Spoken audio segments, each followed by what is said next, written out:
Hello and welcome to another edition of Mailbag.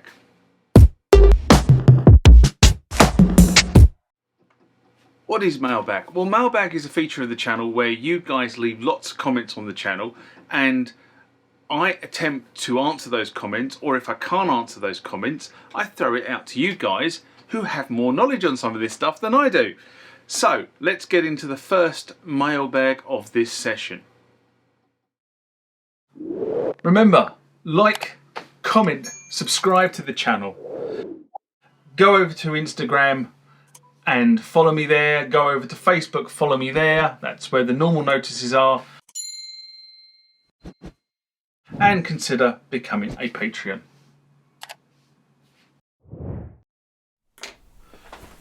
This next comment and question comes from Truman B. Chrysler. I hope I've got your name right. And it's quite a long one, so I am going to have to read a lot of this. But I thought it was worthwhile putting it in there because it wasn't just me that jumped on the bandwagon of actually raising points with this one. And he writes, I'm assuming it's a he, all respect, this is a big adventure in missing the point. You haven't had the synth in question for in-hand review, you're just subjectively comparing. By your own admission, you don't have the money to buy these synths you're talking about, so you're inherently biased against them because they are expensive. The Behringer synth you mentioned has been coming soon. For how many years? I haven't seen concrete evidence or a press release that substantiates an imminent release in the next 6 months, or really any confirmation of any timeline. 4. Who are the grassroots keyboard players that you're talking about? The OB-x8 and Prophet 10 are professional synths marketed at professional producers and artists, not hobbyists. Not weekend coffee house cover bands, not people releasing their EP for their 65 Instagram followers. Equating the Jupiter 80 to a Tom Oberheim design, American-made synth by all accounts is illegitimate, equivalent to $100,000 worth of vintage synths, is ass in line and comes off just as plain ignorant. Please think and try harder. And this was in response to a video I did, which was the Oberheim apology and Anderson's Gets a UBX8 rant I did in May 2022. So as you can see, and in line with my policy of publishing both negative and positive comments that hit the channel, this is quite a negative comment, I think you probably would agree. So I actually decided I was going to write a fairly substantial response to this. So I did. And I started with, the fact you have written this response actually proves I haven't missed the point, as you are defending the position of a free market economy. And the fact that you have left the same comment on both the video and Instagram posts says you have something to say. He obviously felt driven to actually make this, and he did actually post this on the Instagram post which announced the video and the video itself. But I thought I'd answer the points in the way they were raised. The views and the perspective of the channel, as always, are always mine. Yes, I am still subjectively comparing sequential and Oberheim products to other synths, but rightly so. The big manufacturers in this market are launching product at appropriate price points to compete on features and function, and this should be really borne out when you're looking at a new synthesizer. I've said it so many times. Can I justify buying that synthesizer, and how would I use it? That's my point. Other people have a different view, but that's how I justify buying a synthesizer or a keyboard. The Oberheim product is a massive, and I reiterate, massive premium to what you might consider the peers in the market, including its stablemate. Now, I've said that that's probably said wrong, because I know Oberheim and Sequential are separate companies, but at the end of the day, Dave Smith and Tom Oberheim have been working together at Sequential for a number of years. The only reason this is launched as an Oberheim product is because Tom got his name back after all the legal shenanigans that have been going on the last few years. Number 2. You are quite correct. I do not have the money at the moment to purchase an Oberheim instrument, even if I wanted to. I don't have the money.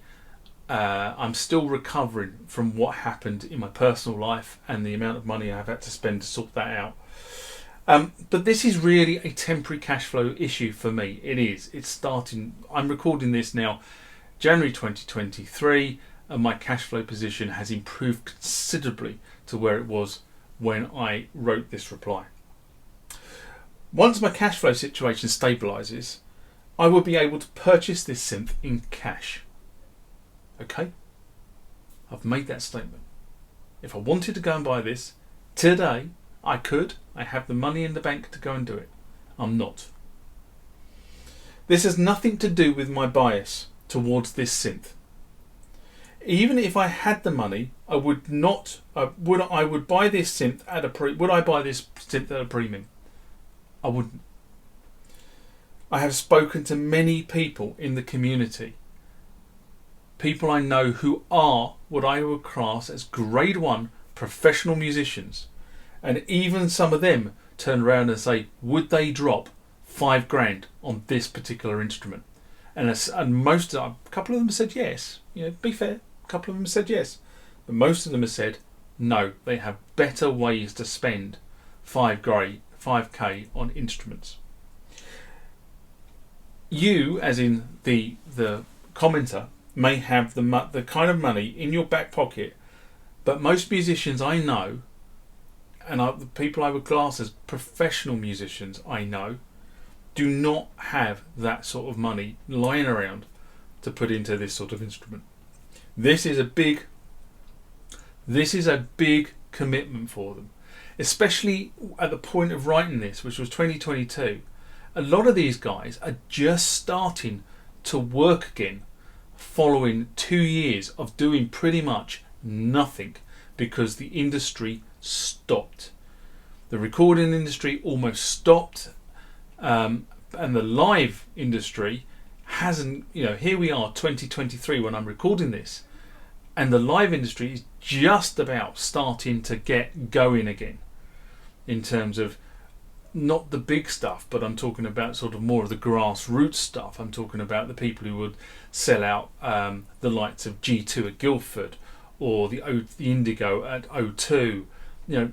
Not the massive venues, but the tier down venues. This is where these people play. They get a good amount of money for playing there as well. Number 3, the coming soon about the Behringer synthesizers. We had clarification actually later last year.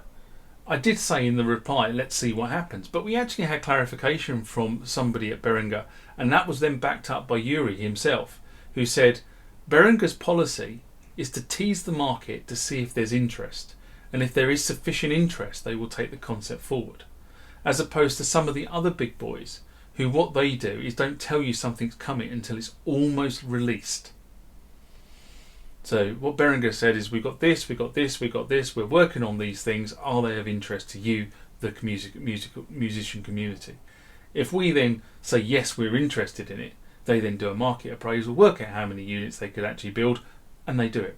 So, coming soon? Yes, still coming soon, but I expect there to be a rash of launches of various instruments from Behringer this year as supply chain issues start to ease a lot. We saw supply chains ease last year. Towards the tail end of last year, supply chains were starting to get better. But you've still got a big gap in the market between when the supply chain stopped and when it restarted.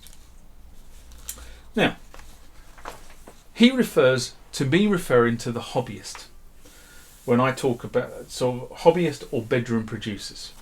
I do not expect this synthesizer to be bought by a hobbyist or a bedroom producer. Not unless that bedroom producer has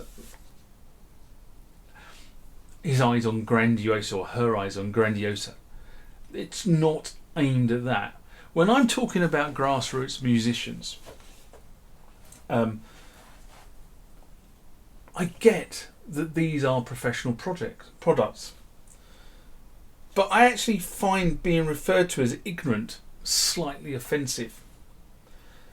I don't see myself as ignorant in this market. I see myself as relatively well informed. Yes, I'm not a professional musician. I don't claim to be, and never have claimed to be. But I think I'm fairly well informed about what is actually happening and what these instruments bring to the party. And I think many that play small venues and make a living would also find this comment very offensive. Most of the people I know buy the best product, whatever that product is, that they can afford. That doesn't mean they go and buy the Rolls-Royce product. It means they go and buy the best product they can afford. Now, over the last year, I've spoken to quite a few musicians that have started to go back on the road. Now, between 2019, 2020, and now, they've started to reassess what their touring, gigging rig looks like. And they've also begun to assess what do they need in that gigging rig to carry them over the next couple of years, shall we say. What is it? What instruments do they need? What sounds do they need to be making to make what they want in terms of the type of sound gig they are doing. Many of the people I know actually buy 2 instruments when they make the buying decision to buy an instrument. Now, at 2 instruments at say £2,000 a pop, that's more or less equivalent to one instrument at £5,000 a pop. And that's kind of one of the perspectives you have to look at. So if you make your money by going out and playing, the worst thing that can happen is your keyboard goes pop. Now, talking to a number of keyboard players over the last 6 to 8 months, one of the biggest fears they have when they're on the road is one of their keyboards going pop. Their Mac going pop if they're running main stage in a controller. Their controller becoming unresponsive and not wanting to talk to their Mac. These are all things that they have to consider because that's how they make a living. In general, I have to say, going back, I always try to be fair in the way I discuss a topic. As I said, I publish the comments because that's my channel policy. I don't hide behind the channel and I don't hide behind the deletion key. So I think I've been fairly fair in what I've said and how I've responded.